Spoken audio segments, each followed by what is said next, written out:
My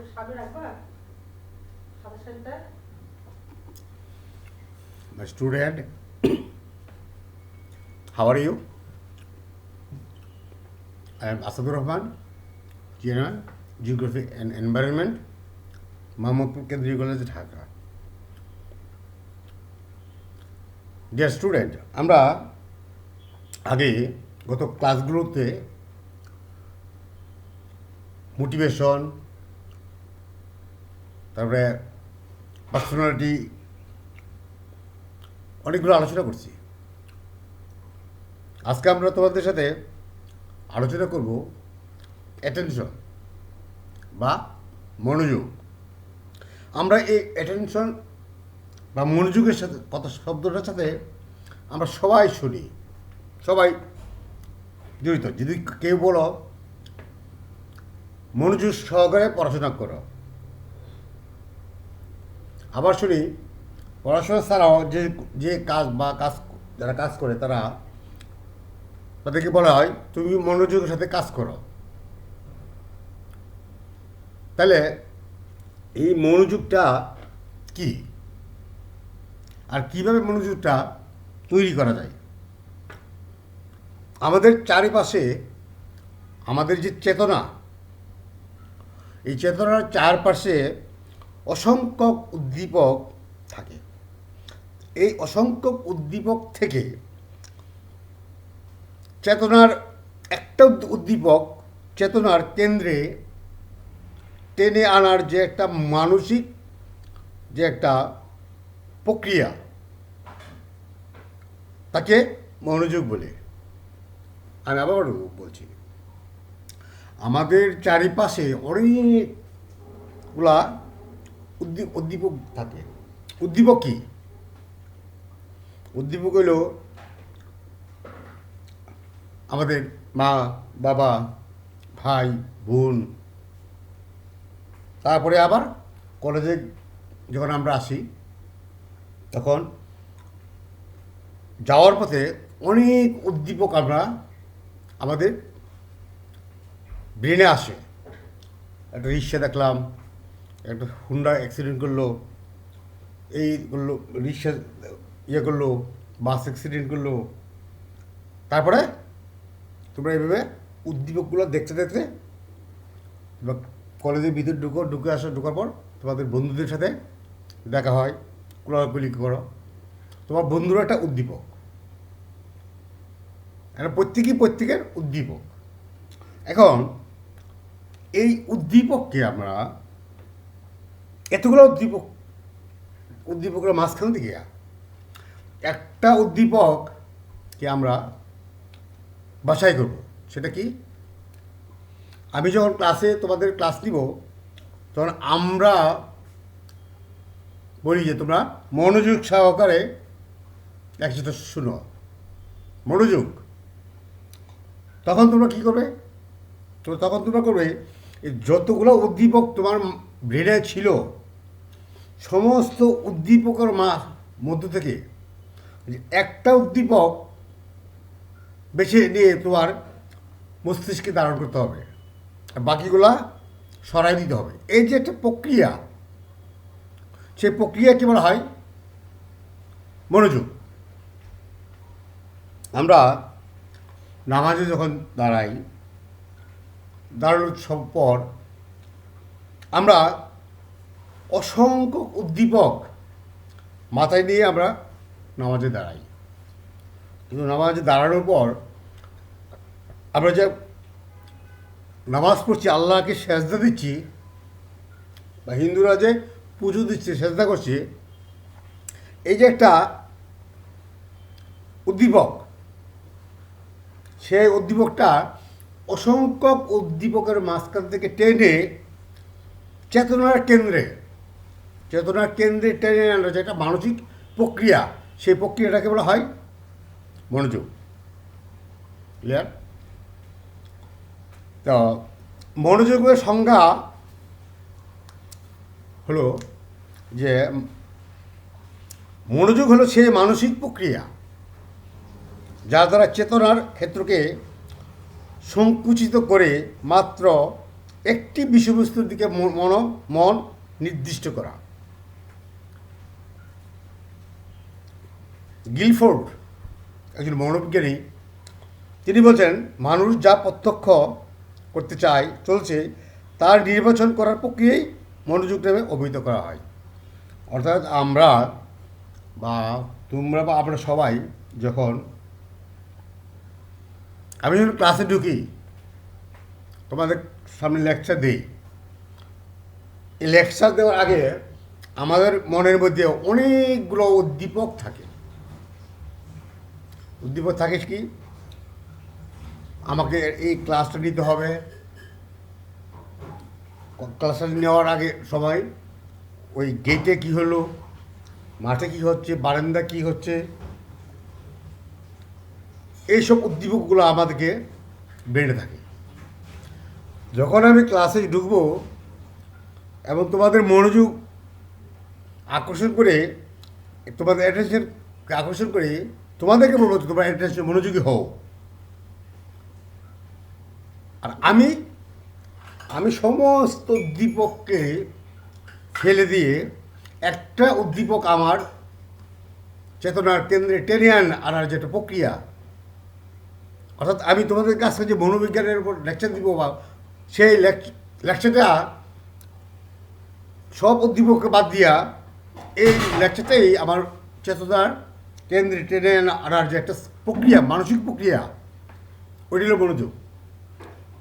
আমরা সব একেবারে সিম্পলভাবে যদি আমরা বুঝি যে মনোযোগ হচ্ছে একটা মানসিক প্রক্রিয়া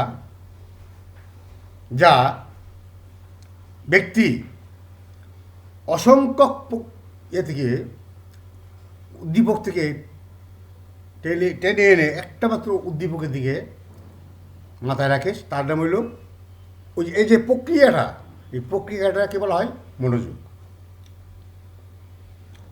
তাহলে আমরা এটা মনোবিজ্ঞান, এই মনোযোগটাকে যদি স্পেসিফিক ছোটো আকারে বলতে চাই তাহলে বলতে হয় মনোযোগ হলো একটি মানসিক প্রক্রিয়া। মানসিক একটা প্রক্রিয়া, মানসিক যার মাধ্যমে আমরা কোনো একটি বিষয়ের উপর আমাদের মনকে নির্দিষ্ট করে এই উদ্দেশ্য যে বিষয়বস্তুটি সম্পর্কে আমরা পূর্বাপেক্ষা অধিক সুস্পষ্ট ও সুনির্দিষ্ট জ্ঞান লাভ করব।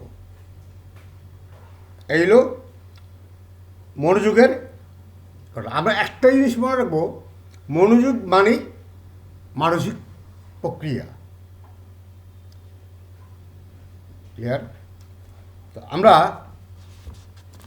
এই মনোযোগের সংজ্ঞা থেকে আমরা যে জিনিসটা বুঝতে পারছি সেটা হলো মনোযোগ মানেই হলো অসংখ্য চিন্তা চেতনা থেকে বাদ দিয়ে একটা চিন্তা চেতনা মনের মধ্যে ধারণ করা। সেটা হলো কি, আমার স্যার কী বলছে, লেকচারে কী বলছে, ওটার দিকে আমি মনোনিবেশ করা। আমরা প্রায় ক্লাসের মধ্যে দেখি ছেলেরা বসে থাকে, ক্লাস করে, কিন্তু এই ক্লাসের করার সময় তাদের মনের মধ্যে অনেকগুলো চিন্তা কাজ করে। তারা ওই সবগুলো চিন্তাকে বাদ দিয়ে আমি যে ক্লাস দিচ্ছি, ওই ক্লাসে যে কথাগুলো বলছি ওইটাকে বোঝার জন্য বা জানার জন্য তেমন একটা প্রক্রিয়া তৈরি করতে পারে না। আর এই প্রক্রিয়াটা যদি তৈরি করতে না পারো তাহলে তোমার মনটা বা মনোযোগটা বিভিন্ন উদ্দীপকের দিকে যাবে। আমার লেকচার, আমার কথাগুলি তুমি মনে রাখতে পারবে না। তাই এই মানসিক এই যে প্রক্রিয়া, আমার ক্লাসটা শোনার জন্য বা তুমি এই মনোবিজ্ঞানটাকে, মনোযোগটাকে জানার জন্য, কীভাবে সৃষ্টি হয়েছে জানার জন্য তোমাকে অবশ্যই ওই যে মানসিক প্রক্রিয়াটাকে খুব স্ট্রং, শক্তিশালীভাবে তোমার চেতনার কেন্দ্রে টেনে আনতে হবে, আর বাকিগুলো বাদ দিতে হবে। এটা খুব কঠিন ব্যাপার। কঠিন ব্যাপারের জন্য যে মনোযোগ, আমরা নামাজে দাঁড়ালে অনেক চেতনার কথা চলে আসে, উদ্দীপক কথা চলে আসে। আমরা পবিত্র ধর্মগ্রন্থ পড়ার সময় আমরা অনেক উদ্দীপক আমাদের চেতনার মধ্যে চলে আসে। তো এরকম অনেক উদ্দীপক থেকে একটা উদ্দীপক হলো আমি। কারণ আমি তোমাদেরকে এখন তোমাদের সাথে কথা বলবো, তোমরা কথাগুলো শুনবে। অসংখ্য উদ্দীপকের মধ্যে থেকে সবগুলোকে বাদ দিয়ে আমাকে তোমরা উদ্দীপক হিসেবে চেতনার কেন্দ্রে টেনে আনার চেষ্টা করবে যে স্যার আমাদেরকে কি বলছে। তাইলে তোমরা মনোযোগটা এই ক্লাসে থাকবে, অন্যথায় থাকবে না। ওই আসছি, কলেজে আসছি, ক্লাসে বসে রয়েছি, আর আমার মন গিয়ে রয়েছে এখানে ক্রিকেট খেলায়, ফুটবল খেলতে যাব, ওই বান্ধবীর সাথে ঘুরতে যাব, তারপর বিভিন্নভাবে তারা বিভিন্ন উদ্দীপক আছে তার চেতনার মধ্যে জড়ো হয়। আমরা ফেসবুক দেখি, ফেসবুকে কী আছে সেগুলো আমরা দেখি। এগুলো দেখার পর এই ক্লাসে এসে সবগুলোকে বাদ দিয়ে আমাকে তোমার চেতনা কেন্দ্রে টেনে আনার যে শক্তি তোমাদের কম। আসলে ছেলেরা আমরা যা দেখতে পাচ্ছি, এরা সারা রাত ফেসবুক দেখে, তারপরে ইউটিউব দেখে, কেউ গেম খেলে, কেউ কমেন্ট পোস্ট করে, অনেক কাজ করে সারা রাত জেগে।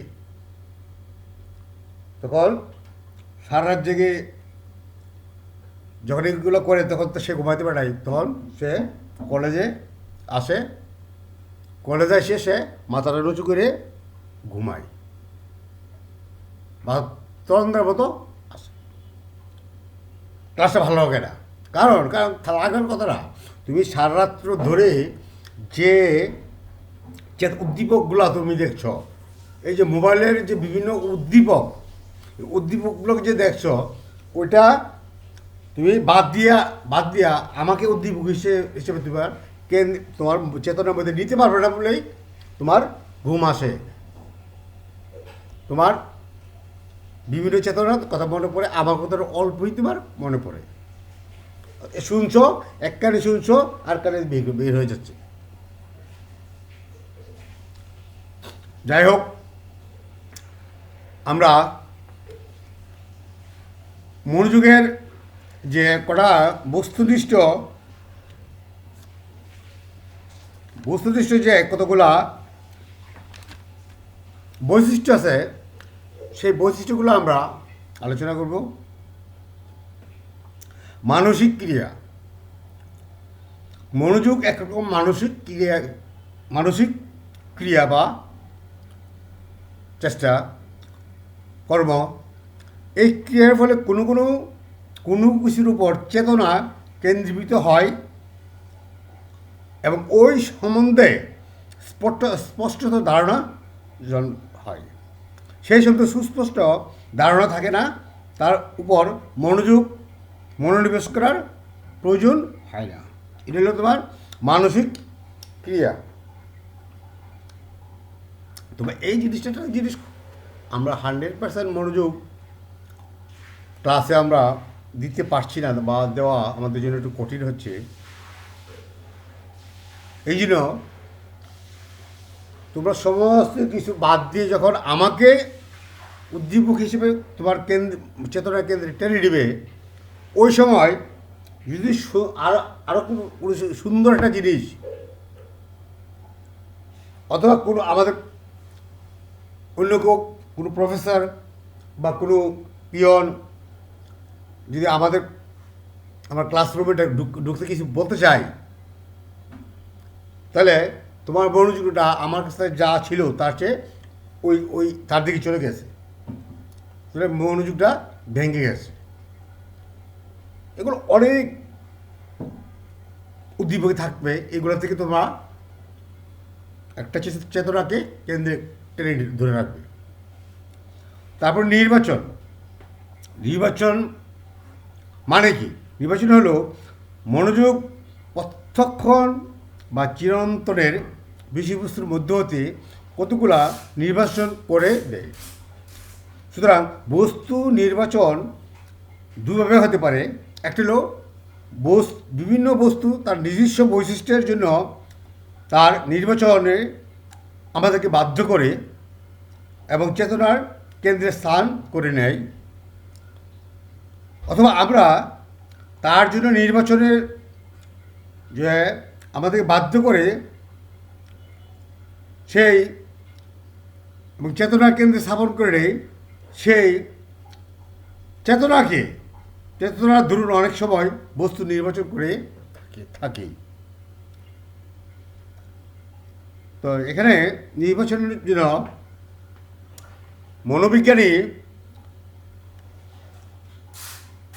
নির্বাচনের জন্য মনোবিজ্ঞানী ড্রুবার এর মতে মনোযোগের মধ্যে প্রতিক্রিয়া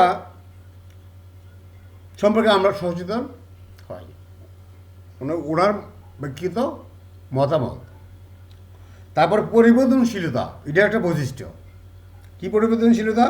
যে মনোযোগ এক বস্তু হইতে অন্য বস্তুতে সংক্রমিত হইতে পারে। অনেকক্ষণ ধরে এক বস্তুতে মনোসংযোগ রাখলে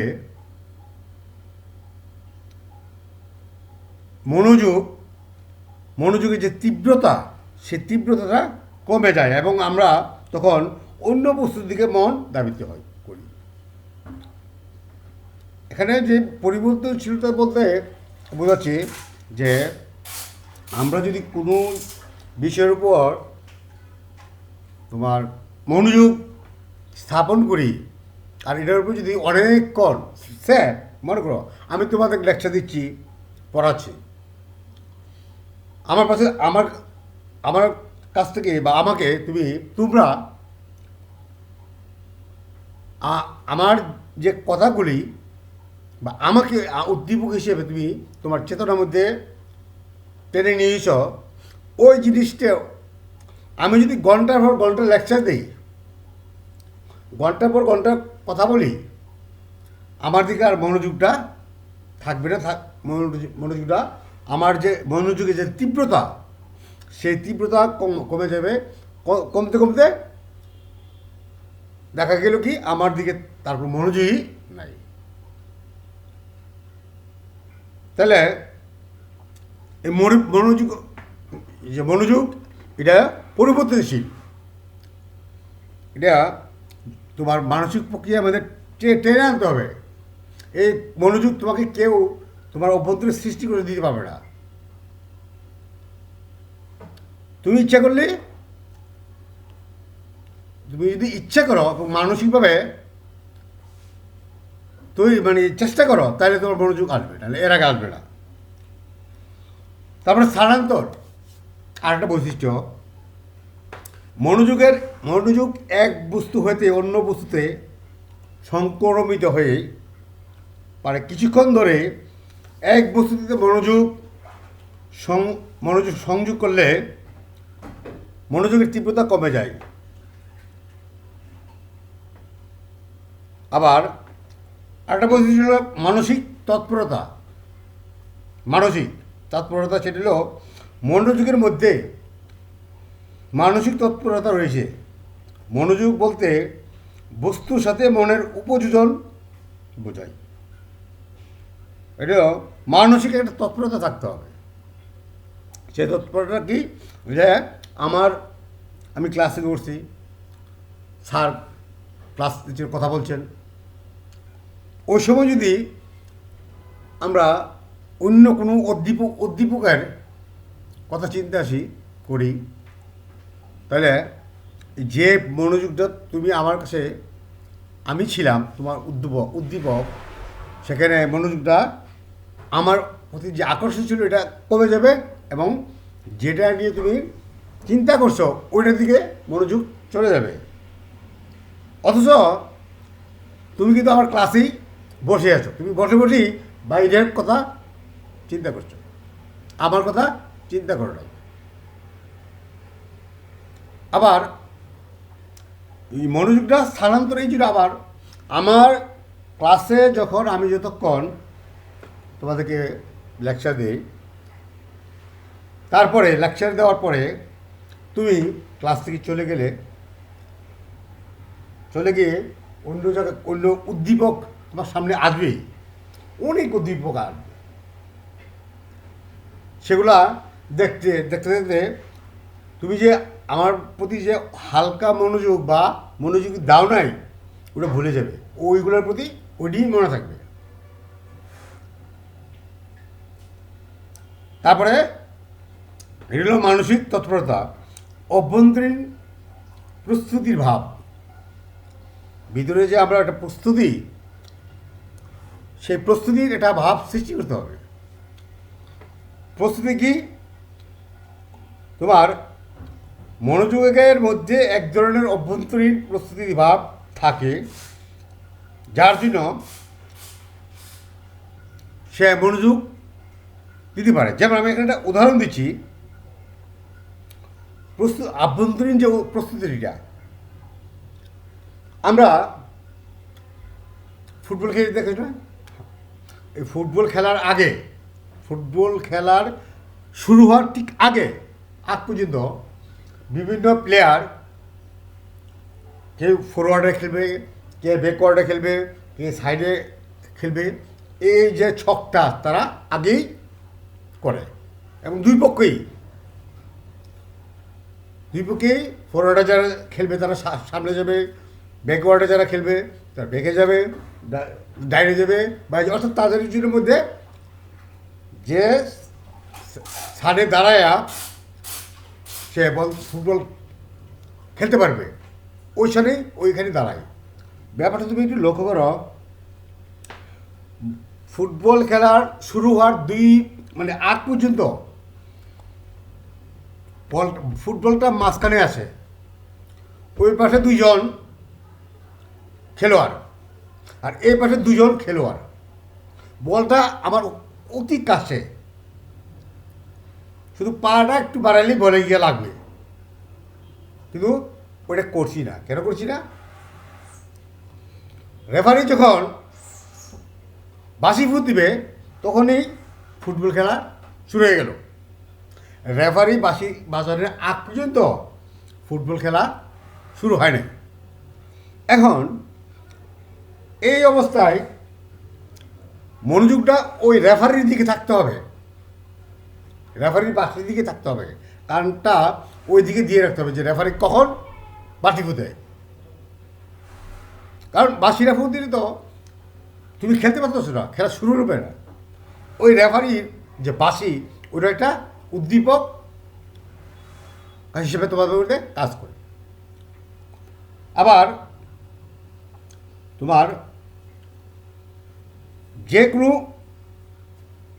খেলার প্রতি তোমরা যদি দেখো তাহলে প্রত্যেকটি খেলার, যেমন মনে করো 100 মিটার দৌড় হবে, 500 মিটার দৌড় হবে, 1000 মিটার দৌড় হবে, ম্যারাথন দৌড় হবে। এই 100 মিটার দৌড় দেওয়ার আগে তোমরা সবাই লাইন ধরে এক কাতারে দাঁড়িয়ে থাকবে, কিন্তু ওখান থেকে দৌড় দিবে না, সামনে দিয়ে যাওয়ার জন্য দৌড় দিতে পারবে না, দৌড় দিলে ডিসকোয়ালিফাইড। এখানেও আমরা যে দৌড় দিব সামনের দিকে, তার জন্য ওই রেফারি যখন বাঁশি ফুট দিবে বা যে ওই রেফারি যখন বাঁশি ফুট দিবে তখনই তোমরা দৌড় দিবে, এরা কিন্তু দৌড় দিতে পারবে না, তা ডিসকোয়ালিফাইড। এখন রেফারি তো তোমার সামনে নাই, রেফারিটা তো তোমার সম্মুখে নাই, রেফারি তো পিছনে বা সাইডে দাঁড়াচ্ছে বা পিছনে দাঁড়ায় আছে। ঠিক ওই পিছন থেকে যখন তোমার বাঁশি ফুট দিবে তখনই তুমি দৌড় দিবে। তাহলে তোমার যে মনোযোগটা তোমার যে অ্যাটেনশনটা, এটা কোন দিকে? অ্যাটেনশন ওই মুহূর্তে তুমি বাঁশি ফু দেওয়ার আগে যে মুহূর্তগুলো আছে, এটা হলো আভ্যন্তরীণ একটা ক্রিয়া বা প্রক্রিয়া, যে ওই আমি যে ক্লাসটি তোমার স্যার, আমার কথা তুমি ভুলে যাবে, মনে পড়বে না, আব্বা আম্মার কথা মনে পড়বে না, ভাই বোনের কথা মনে পড়বে না, কোনো কিছুর কথা তোমার মনে পড়বে না। তোমার মনে শুধু কী আসবে, যে ওই রেফারি যে বাঁশিটা বাজাচ্ছে, ওই রেফারির প্রতি তোমার মনোযোগটা, সে যেখানে থাকুক, সে পিছনে থাকুক, উপরে থাকুক, ডাইনে থাকুক, বাইরে থাকুক, যেইখানে থাকুক, রেফারি তোমার উদ্দীপক না। উদ্দীপক হচ্ছে এখানে বাঁশি।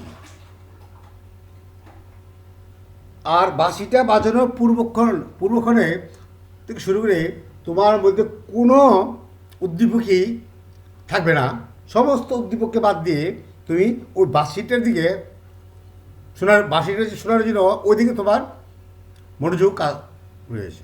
কোনো উদ্দীপক তোমার মধ্যে আসতে পারছে না। তুমি পারছে না মানে তুমি ওই সমস্ত উদ্দীপকগুলো বাদ দিয়ে শুধু ওরা বাঁশিটার দিকেই উদ্দীপক হিসেবে তুমি মানসিকভাবে প্রস্তুত করে রাখছো।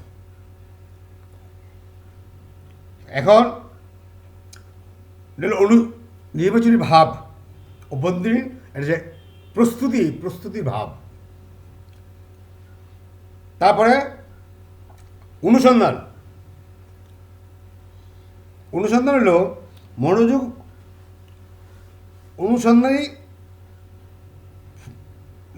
নিত্য নতুন বিষয়বস্তুর অনুসন্ধান করে বেড়ায়।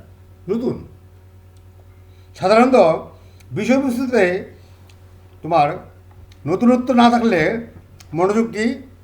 মনোযোগ আকর্ষণ করতে পারে না। বৈচিত্র্য খুঁজেই বেড়ানোই মনোযোগের ধর্ম। এই জন্যই উডওয়ার্থ এর মতে মনোযোগ হলো সচল, কারণ এ হলো অনুসন্ধানী এবং তোমার অবনত নতুনকে দিয়ে পরীক্ষা করতে চাই। আসলে আমাদের মনোযোগটা এমন একটা বৈচিত্র্য জিনিস, আমাদের মনোযোগটা খালি নতুনত্ব জিনিস খুঁজে। যেমন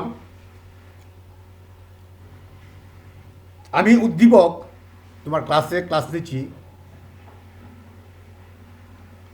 তুমি ক্লাস শেষ করে তুমি বাড়িতে গেলে, ছাদের উপর উঠলে ঘুরতে, দেখো যে পাশের বাসার ছাদে আরেকটা মেয়ে দাঁড়িয়ে আছে, সেও দাঁড়িয়ে আছে। তখন ওকে দেখার পর আমার প্রতি যে মনোযোগটা ছিল, চেতনার মধ্যে যে তুমি ধরে রাখছ, ওই চেতনাটার মধ্যে উদ্দীপকটাকে বাদ দিয়ে ওই পাশের বাড়ির ছাদের দিকে তো চলে যাবে। এটা কিন্তু তোমার আগে থেকে নির্বাচিত না, যে ওই বান্ধবীটা তোমার ওই বাসার ছাদে দাঁড়াবে, আর তুমি যদি তোমার সাথে উঠো তাহলে তুমি এটা দেখতে পাবে। এটা আগের এটা প্রস্তুতি নাই। হঠাৎ করে আমি ছাদের উপরে উঠছি, হঠাৎ করে আমি ওই মেয়েটাকে দেখছি, আগের কোনো প্রস্তুতি ছিল না। ওই দেখার সময় তোমার একটা মাত্র উদ্দীপক তোমার মধ্যে কাজ করবে, সমস্ত উদ্দীপককে বাদ দিয়ে ওই দিকে তাকানো। ক্লিয়ার? আবার উদ্দেশ্যমূলক ক্রিয়া আছে। আবার মনোযোগ উদ্দেশ্যমূলক ক্রিয়া তোমার জ্ঞানীয় বস্তুর অস্পষ্টতা দূর করে তাকে এটা সুনির্দিষ্ট করে তোলে। মনোযোগ সুস্পষ্ট ও সুনির্দিষ্ট চেতনার কারণস্বরূপ। তাই মনোযোগ সুস্পষ্ট চেতনার সাথে অভিন্ন নয়, উদ্দেশ্যমূলক। মনোযোগটা এলো উদ্দেশ্যমূলক। সেই উদ্দেশ্যটা কী? সেই উদ্দেশ্য হলো আমি সকালে ঘুমতে উঠে প্রিপারেশন নিয়ে আমি কলেজে যাব। তো কলেজে যাব, তার উদ্দেশ্যটা কী? উদ্দেশ্য হলো একটা, যে স্যারের কি ক্লাসে যে লেকচার দিয়ে লেকচারটা শুনবো। এই উদ্দেশ্যে তুমি বাসা থেকে বেরিয়ে কলেজের ক্লাসে যাও। আবার ক্লাস থেকে বেরিয়ে যদি তুমি মনে করো কারোর সাথে দেখা করার কথা ছিল, কোনো বন্ধুর সাথে, তখন তুমি ওই বন্ধুর সাথে দেখা করতে চলে যাবে। তখন আমি কিন্তু মাইনাস হয়ে গেব। আমার যে উদ্দীপক এটা বাদ, ওই বন্ধুরও উদ্দীপক। এই জন্য মনোযোগ উদ্দেশ্যমূলক। অসংখ্য জিনিস যদি আমার সামনে থাকে, তো সবগুলো উদ্দীপক আমার মধ্যে থাকবে না, সবগুলো যদি থাকে। এখন সবগুলোকে বাদ দিয়ে তোমার আমার দিকে বা আমার কথাগুলোর প্রতি তোমরা যদি মনোযোগ হতে চাও, তাহলে ওই যে মানসিক প্রক্রিয়ার মাধ্যমে ওইগুলোকে বাদ দাও। মনকে বলো যে আমি স্যারের ক্লাসে করছি, ক্লাসের কথাগুলো, স্যারের কথাগুলো শুনছি, ওইগুলো বাদ। বান্ধবী বাদ, বন্ধু বাদ, মা বাপ, ভাই বোন, আত্মীয় স্বজন যারা আছে তাদের চিন্তাও বাদ। একমাত্র আমার দিকে তোমার উদ্দীপকটা কাজ করছে। এটা হলো উদ্দেশ্যমূলক। তারপর সীমিত ক্ষেত্র, মনোযোগের পরিধি খুবই সীমিত। একটি নির্দিষ্ট মুহূর্তে আমরা একটি উদ্দীপকের প্রতি মনোযোগ হতে পারি, একাধিক ঘটনার প্রতি মনোযোগ হতে পারি না। তো মনোযোগের এটা আরেকটা বৈশিষ্ট্য হলো যে আমরা একটা বস্তুর, জিনিসের উপর, একটা উদ্দীপকের উপর আমরা তোমার মনোযোগী হতে পারি, একটা, যে কোনো একটা। কিন্তু একাধিক ঘটনা আমরা মনোযোগে হতে পারি না। একাধিক ঘটনার প্রতি মনোযোগ কখনো হওয়া সম্ভব না। মন তো একটা, কাকে দিবে? মন তো একটা। এই তোমার মনটা আমাকে দিবে না তোমার বন্ধুবান্ধবরা বা অন্যান্য পারিপার্শ্বিক যে জিনিসগুলো তুমি দেখছো ওদেরকে দিবে? যদি বলো যে আমি সবাইকে দিব, না, হবে না। সবাইকে একসাথে মনোযোগ দিয়ে তুমি চিন্তা করতে পারবে না। তারপরে ক্ষণস্থায়িতা, এটা মনোযোগের বৈশিষ্ট্য। মনোযোগের অন্যতম বৈশিষ্ট্য হলো ক্ষণস্থায়িতা। আমরা কোনো বস্তুর প্রতি অধিকক্ষণ মনোযোগ দিতে পারি না। কোনো দ্ব্যর্থবোধ বা অস্পষ্ট ছবির দিকে নিক্ষেপ করলেও এর আকার ও অবস্থান বারবার পরিবর্তিত হয়। এটা আমি আগেও বলছি যে মনোযোগ আমরা একাধিক উদ্দীপক বা উপর বা আমরা মনোযোগ দিতে পারি না। এরা আস্তে আস্তে মনের যে অ্যাটেনশনটা এটা কমে আসবে। তুমি যদি একই ছবি সিনেমার বারবার দেখো, তাই না? এখন তো সিনেমা দেখতে গেলেও হলে যেতে হয় না, সিনেমা হলে যেতে হয় না। বাসায় বসে ওই ড্রয়িং রুমে বসে বা রিডিং রুমে বসে আমরা অনেক সিনেমা দেখতে পারি বর্তমানে এই প্রযুক্তির যুগে। এখন একটা ছবি যদি বারবার তুমি দেখো, তো পরবর্তীতে এই ছবিটা দেখতে আর ভালো লাগবে না। অথচ তোমার কোনো বন্ধু যদি বলো যে ভাই আজ তাই এই সিনেমাটা দেখি, আরে দেখছি ওটা একবার, আর দেখবো না। অর্থাৎ ওই সিনেমাটা তোমার প্রতি আর কোনো আকর্ষণ রইল না। তারপরে মনোযোগ ইতিবাচক ও নেতিবাচক দুটোই। ইতিবাচকও মনোযোগ হতে পারে, নেতিবাচকও হতে পারে, দুটোর দিকে রয়েছে। ইতিবাচক দিকটা হলো একটি উদ্দীপকের প্রতি মনোযোগ হওয়া, যে কোনো একটা উদ্দীপক, আমি আমার কথা বা আমার কথা বলার স্টাইল, বিভিন্ন জিনিস উদ্দীপক হিসেবে থাকে। কিন্তু উদ্দীপকের প্রতি মনোযোগ হওয়া আর নেতিবাচক দিক হলো অন্যান্য উদ্দীপককে বর্জন করা। আমি এটা কিন্তু সঙ্গেই বলেছি, মনোযোগ ইতিবাচক এবং নেতিবাচক দুটি হতে পারে। আর আমরা মনোযোগ শুধুমাত্র একটি উদ্দীপকের দিকে মনোযোগ দিতে পারি, অন্যান্য উদ্দীপকের কাছে আমরা মনে রাখতে পারি না বা মনোযোগী হতে পারে না। তারপরে আমরা আছে আকর্ষণীয়তা। আকর্ষণীয়তা কি? তুমি বাসা থেকে বেরিয়ে কলেজে যাচ্ছ কেন? যে স্যারের লেকচার শুনবো, স্যারের লেকচার আছে, এই বিষয়ের উপর স্যার লেকচার দেবে, এই লেকচারগুলো আমি শুনবো। কিন্তু রাস্তায় আসার পথে বিশাল একটা হাতি দেখেছ। কী দেখছো? একটা হাতি রাস্তার দিয়ে হাঁটতেছে। এই যে তুমি প্রথম দেখলা রাস্তায় সরাসরি যে হাতিটা তোমার দিকে আসতেছে এবং এটা রাস্তার মধ্যে হাঁটতেছে।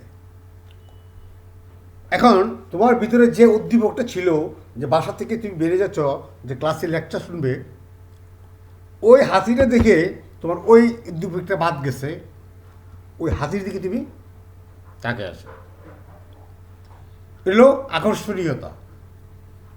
অর্থাৎ যেটা এই জিনিসটা সুন্দর লাগছে, আর একটা জিনিস এর চেয়ে সুন্দর লাগছে, তখন এই প্রথম সুন্দর জিনিসটা বাদ দেওয়া, ওই আরেকটা যে অধিক সৌন্দর্যবোধ, ওইটার দিকে আমরা মনোযোগ যাবে। আমরা আশা করি বুঝতে পারছ যে মনোভাবটা কী, মনোযোগটা কী, মনোযোগের কী কী বৈশিষ্ট্য থাকে। এভাবে আমরা কিছু ধারণা করতে পেরেছি। তা এই পর্যায়ে আমরা মনোযোগের যে মানসিক অবস্থা সংক্রান্ত কারণসমূহ বা বস্তুনিষ্ঠ শর্তগুলি। মনোযোগটা আমার দিকে থাকবে না তোমার বান্ধবীর দিকে থাকবে, না তোমার আব্বার প্রতি থাকবে, আম্মার প্রতি থাকবে, ভাই বোনের প্রতি থাকবে, সেটা তোমার উদ্দীপকের আরও গুণাগুণ ও বৈশিষ্ট্য রয়েছে যা আমাদের মধ্যে আকৃষ্ট করে ওদের কথা বাদ দিয়ে মনোযোগ আমার কোনো বস্তু সম্পর্কে সুস্পষ্ট জ্ঞান দিয়ে থাকে। এখানে মনোযোগ সম্পর্কে আমরা এক কথায় বলতে গেলে আমরা যে ধারণাটা পেয়েছি সেটা হলো কোনো একটি উদ্দীপক কিন্তু বুঝতে পারছো না, একটা জিনিস তোমাদের ভিতরে কাজ করে, ওইটাই উদ্দীপক। তাহলে আমরা এই মনোযোগের কিছু কিছু শর্তাবলী আছে, শর্ত থাকে যা আমি যে ক্লাসে বসে স্যারের দিকে মনোযোগ দিব 100%, তার জন্য একটা শর্ত থাকবে। যে কোনো বস্তু বা জিনিস বা অন্য যে কোনো ধরনের কোনো কিছু তার প্রতি যদি তুমি আকর্ষণ না আগ্রহ না থাকে, তাহলে তুমি মনোযোগী হইতে পারবে না। যেমন তুমি বাসাতে বেরোচ্ছ, কেন বেরোচ্ছে? যে স্যারের ক্লাসটা শুনতে হবে, এই যে আকাঙ্ক্ষা, এই যে একটা তোমার আগ্রহ, সেই আগ্রহের কারণেই তুমি কলেজে যাচ্ছ। অথবা তুমি কলেজে থেকে থাকার পরও তোমার আরেকটা জিনিস যদি তোমার আগ্রহ থাকে, যে আরেকটা জিনিসের প্রতি তোমার যদি আগ্রহ থাকে, এই ক্লাসের যে আগ্রহটা তোমার মধ্যে ছিল এর চেয়ে জোরালো যদি ওই আগ্রহটা হয়, তাহলে তুমি ক্লাস করবে না, তুমি ওই আগ্রহের দিকে চলে যাবে। তারপরে আবেগ। আবেগ হলো, এখানে আমরা একটা আগ্রহের ব্যাপারে আর একটা উদাহরণ আমরা যদি দিতে পারি, সেটা হলো একজন অভিনেতা ম্যাগাজিন খুলে কোনটা পড়বে?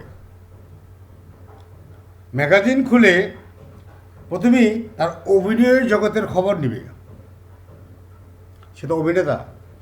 সুতরাং তার আগ্রহটা হলো কি, যে তার যে অভিনয়, সে মানুষ যে অভিনয় করে সিনেমাতে, নাটকে, কে কি কত সুন্দর করে অভিনয় করতে পারছে, ওটা তুমি আগে দেখবে। এরপরে তুমি আর একটা উদ্দীপকের দিকে যাবে। এখানে আগ্রহ যদি না থাকে, তাহলে মনোযোগ হতেই হবে না। তারপরে আমি যে একজন রাজনীতিবিদ, আমার আগ্রহটা কি? আমার আগ্রহে ঘুমতে উঠেই আমি পত্রিকাটা হাতে নিব, এবং পত্রিকাটা হাতে নিয়ে প্রথমেই দেখব আমার রাজনৈতিক খবরগুলো কী কী আছে, ওটার প্রতি তার আগ্রহ থাকবে বেশি। এরপরে অন্যগুলো থাকবে। আবেগ, আবেগ থাকতে হবে, ইমোশন থাকতে হবে। আবেগ মনোযোগের বস্তুনিষ্ঠ কারণ হলো, প্রেমিকের মনোযোগ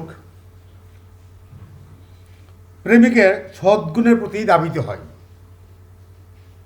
আর যাদের আমরা অপছন্দ করি তার দুষ্কৃতিগুলি আমাদের মন আকর্ষণ করে। কেমনে?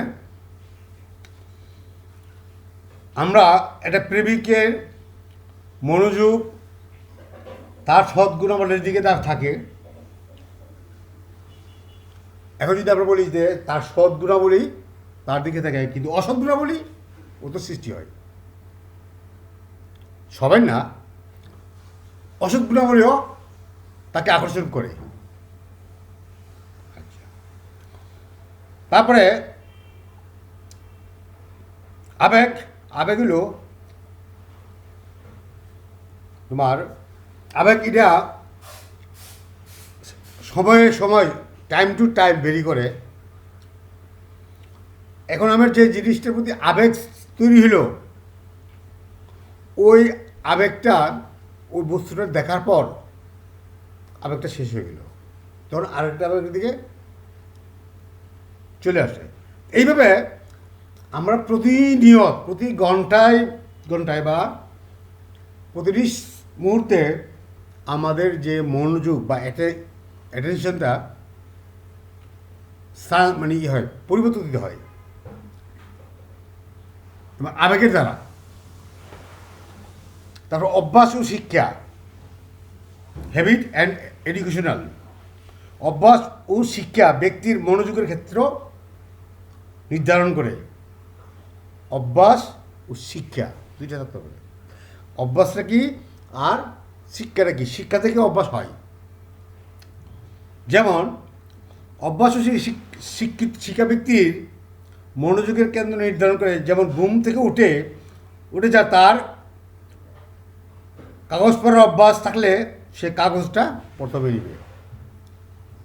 আবার অনেকে আছে ঘুমাইছে, সকালে তাকে বেডটি না দিলে সে ঘুমতে জাগতে পারবে না, খারাপ লাগবে তার।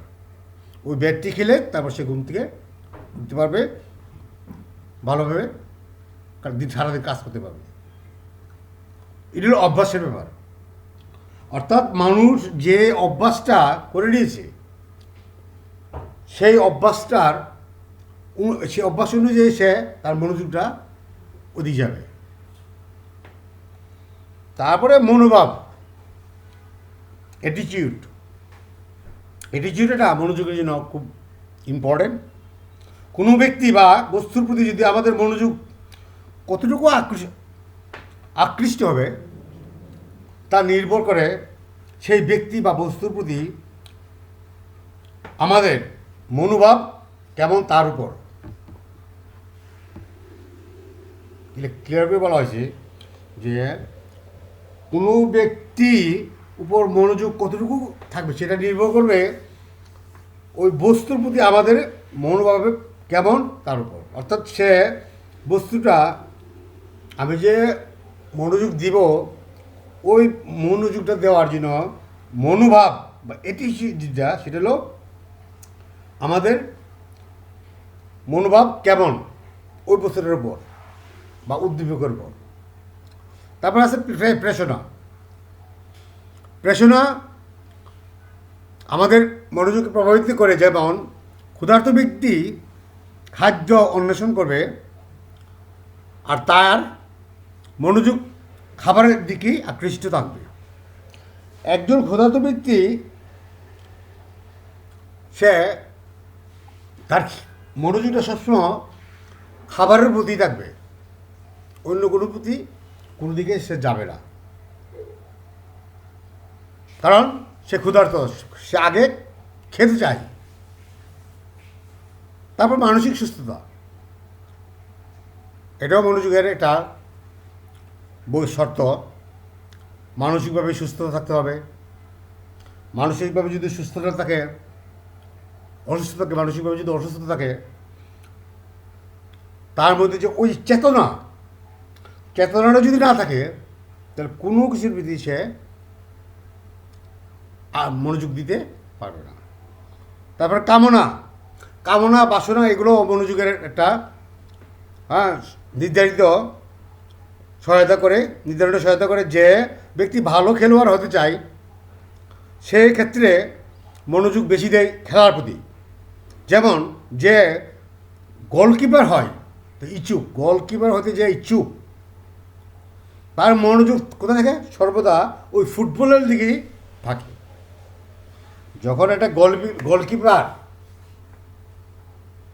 সেখানে দাঁড়ায়, গোলকিপার মানে কি? গোলকিপার হলো বলটাকে ধরা, যাতে পিছনে গোল না হয়, ওদিকে জানাইতে পারে, ওদিকে গেলে গোল হয়ে যাবে। এই জন্য গোলকিপার যখন সামনে দাঁড়ায় আর তার সামনে যদি বল আসে, তখন তার মনোযোগ আমার দিকে রাস্তায় থাকবে না। যখন গোলকিপারটা দাঁড়িয়ে আছে, ফুটবলটা আসতেছে, তার মুড সম্পূর্ণ অ্যাটেনশনটা ওই দিকে আসে, বলের দিকে আসে। আমি যে ক্লাসে পড়াইছি ওইটা তার মনোযোগের মধ্যে নাই, বা অন্য কোনো উদ্দীপকই তার মধ্যে কাজ করে না, কারণ তার মেইন যে যে উদ্দেশ্য বা উদ্দীপক সেটা হলো বলটা। এই বলটা ধরার আগ পর্যন্ত অন্য কোনো দিকে তোমার গোলকিপারের মনটা যাবে না।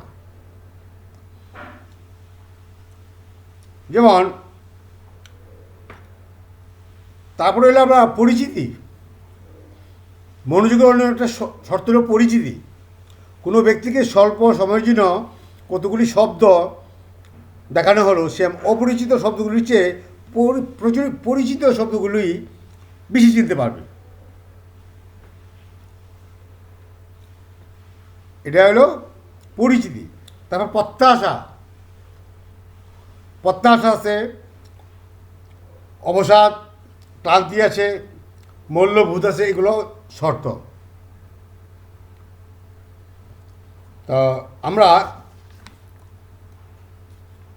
এই চ্যাপ্টারটা একটু ভালো করে পড়বো, স্টাডি করবো।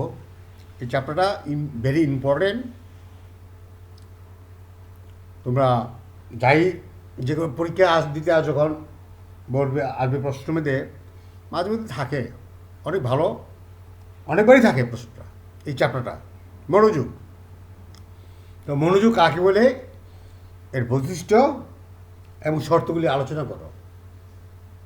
তাহলে আমরা ওই যে মনোযোগের যে বৈশিষ্ট্যগুলো আলোচনা করব, আবার শর্তগুলো যে আছে আলোচনা করেছি, সেই শর্তগুলো আলোচনা করব। তো আমি আরেক দিন, সামনের দিন তোমাদের সামনে আরেকটা চ্যাপ্টার নিয়ে আমি আলোচনা করতে আসবো। সেই পর্যন্ত তোমরা ভালো থাকো, সুস্থ থাকো, আর সামাজিক দূরত্ব মেনে চলো। Thank you.